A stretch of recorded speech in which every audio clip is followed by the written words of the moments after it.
आदरणीय प्रधानमंत्री श्री नरेंद्र मोदी जी के मार्गदर्शन में देश की नई संसद में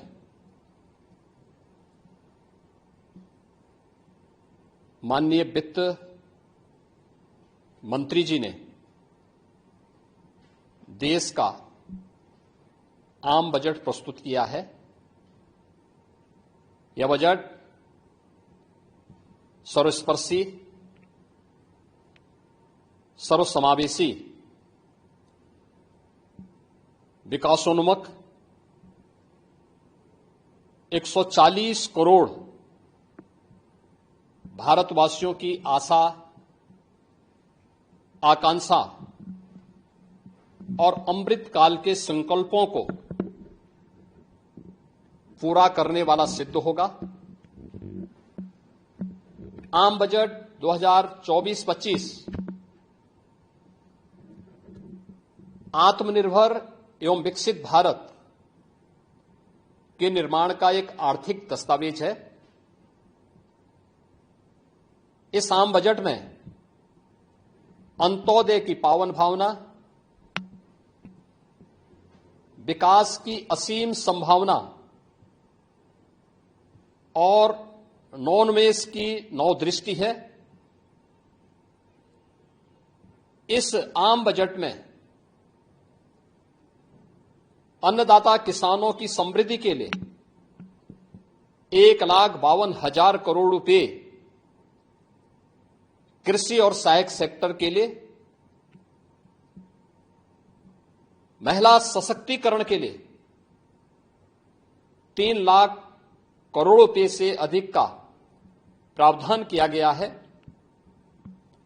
स्वाभाविक रूप से आधी आबादी, देश के सबसे बड़े राज्य उत्तर प्रदेश की आधी आबादी इससे सर्वाधिक लाभान्वित होने वाली है, और खासतौर पर तब जब उत्तर प्रदेश 2020 से ही मिशन शक्ति के कार्यक्रम को प्रभावी ढंग से यहां पर जमीनी धरातल पर उतार रहा है। सर्वाधिक अन्नदाता किसान उत्तर प्रदेश के अंदर निवास कर रहा है। उन अन्नदाता किसानों की समृद्धि में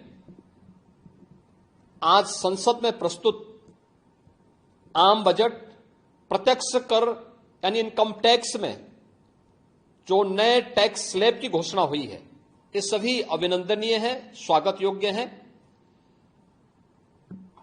इस पूरे बजट को अगर मैं कह सकता हूं कि यह बजट भारत को $5 ट्रिलियन की इकोनॉमी में बदलने के संकल्प के साथ ही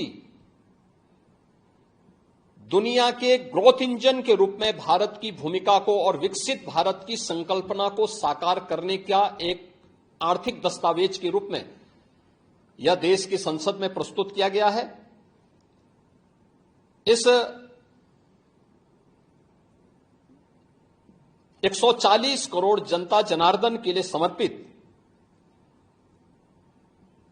उनकी आशा, उनकी आकांक्षा और अमृत काल के संकल्पों को पूरा करने वाले इस बजट के लिए मैं आदरणीय प्रधानमंत्री जी के प्रति आभार व्यक्त करता हूं। माननीय केंद्रीय वित्त मंत्री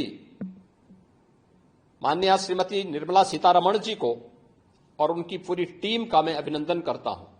मध्यम वर्ग को राहत देने के लिए इस आम बजट में जो उपाय किए गए उसको लेकर क्या कहना है? देखिए, मध्यम वर्गीय परिवार में टैक्स के बारे में सबसे बड़ी छूट आज उपलब्ध हुई है, और ये लंबे वर्ष समय से ये मांग चली आ रही थी। 3 लाख तक के प्रत्यक्ष कर यानी इनकम टैक्स में कोई भी टैक्स नहीं लगेगा।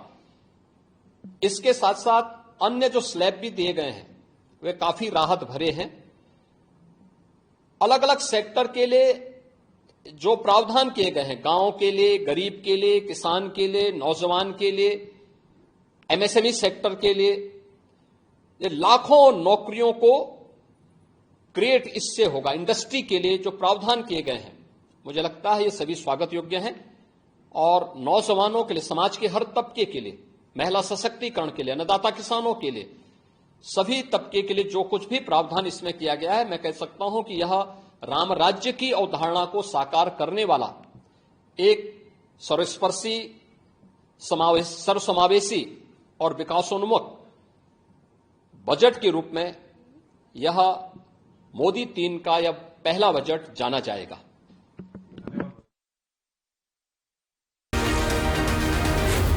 Zee News।